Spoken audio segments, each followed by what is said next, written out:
Sonorense de Historia. ¿Lo tengo en la línea? Sí, Benjamín, buenos días. Muy buenos días, a sus órdenes, compañero Medina. ¿Qué es lo que vamos a ver, qué interpretación darías a lo que va a sacar History Channel y los datos que están diciendo sobre Abelardo L. Rodríguez, el sonorense? No lleva su nombre la presa, es decir, lo que va a sacar tú como historiador, ¿qué opinión tienes al respecto? Se trata de un documental hecho por el prestigiado canal History Channel que aborda desde la perspectiva del complot, la trama gangsteril y la componenda, una época difícil que es la época de los 20 y los 30 y 40 todavía en los Estados Unidos.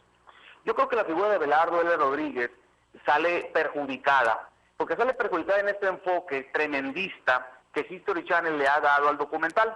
El documental intitulado Embajadores de la Mafia incluye a gángsters reconocidos 100% como tales, pero la sorpresa es que incluye a Abelardo Rodríguez Luján, o sea, Abelardo L. Rodríguez, sonorense, revolucionario, expresidente de México, gobernador aquí, gobernador en el entonces territorio de Baja California y empresario, y lo incluye como un pivote en las negociaciones que permitieron pues hacer fructificar el AMPA en esos años en el sur de los Estados Unidos y en el norte de México.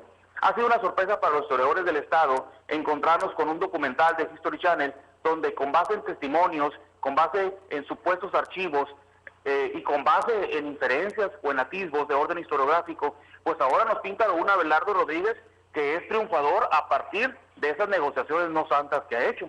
La Sociedad Sonorense de Historia está muy interesada como institución y cada uno de los historiadores estamos muy interesados en particular en que la figura de Abelardo se ponga en el tribunal de la objetividad histórica, porque Abelardo es un hombre que su obra y su legado habla por sí mismo. Es un hombre que está en la Fundación de la Universidad de Sonora, en la biblioteca, en el museo, en la Fundación Esposo Rodríguez, de la cual 50,000 sonorenses desde entonces han estudiado con ese tipo de apoyos. Está un hombre que es el padre de la pesca moderna en el área de Baja California, y es un hombre, a final de cuentas, empresario, exitoso, y habría que preguntarse si el éxito de Abelardo entonces pasó por esas relaciones con el AMPA, a partir de que el AMPA, en los años 20, que le tocó gobernar Baja California, como comandante militar y luego como gobernador del territorio, era un AMPA que no tenía que ver con narcóticos, sino con juego, licor y demás, que en los Estados Unidos estaba prohibido, pero que en México no tanto. Entonces yo creo que la figura de Abelardo tiene que evaluarse a partir de esos parámetros, entendiendo que sin duda Abelardo como gobernador reguló, que no necesariamente tiene que ver con que se asoció con los intereses del AMPA. Entonces, ¿tú descartarías esta acusación en lo que me estás diciendo? Yo no descartaría ni afirmaría que Abelardo se involucró.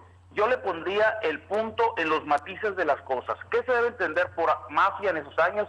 ¿Qué se debe entender por las relaciones o intereses que tenía la mafia en el territorio norte de Baja California? Y habría que analizar si cuadra el desempeño y la fortuna de Abelardo L. Rodríguez a lo largo de su desempeño como revolucionario político y empresario exitoso, con esta fortuna mala vida que parecería ser History Channel lo quiere llevar al baile. La figura de Abelardo habla en dos sentidos. Habla como el hombre exitoso en el sentido político y administrativo, y habla también como un hombre que hoy está sujeto a la picota de un análisis que para empezar tiene que sustentarse en fuentes. Y hasta el momento, estudios muy limitados, pero los hay, hablan de la llegada de lo que es ese tipo de delincuencia organizada en los 20, pero que no necesariamente ha asumido a Abelardo como un actor o como un socio de ellos.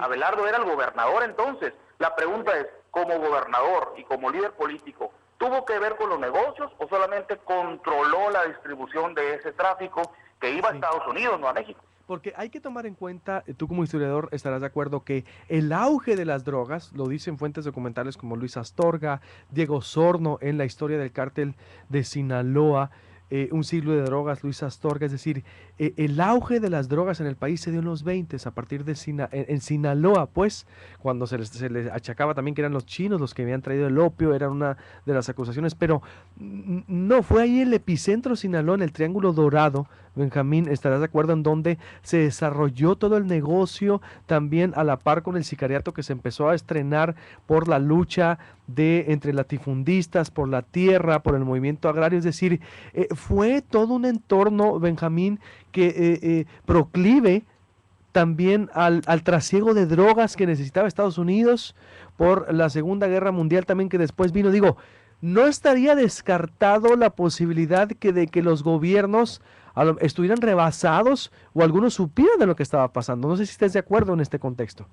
En definitiva, esquema de análisis cabe la posibilidad, pero en el caso concreto de Abelardo llega a finales de antes de los 20 y todavía parte de los 20 en Baja California, donde el gran tráfico era, por un lado, la herencia del manejo del opio, que desde los tiempos del porfiriato, el coronel Esteban Cantú había regulado porque era el consumo o la adición de los chinos que estaban entrando a México. Así es. Para los 40 o principios de los 30, Abelardo, en este caso concreto, ya no está al mando del territorio de la Baja California.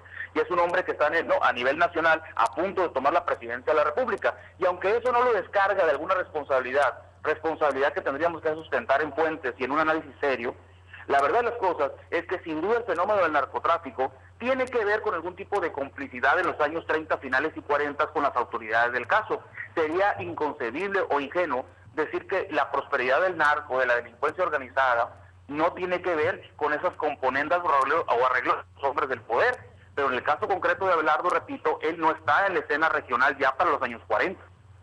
Muy bien, veremos entonces qué fuentes presenta, qué rigor tiene la investigación. Nosotros buscamos, por supuesto, a History Channel, a la gente, no hubo respuesta. Dicen que están interesados, están en que nos responden o no.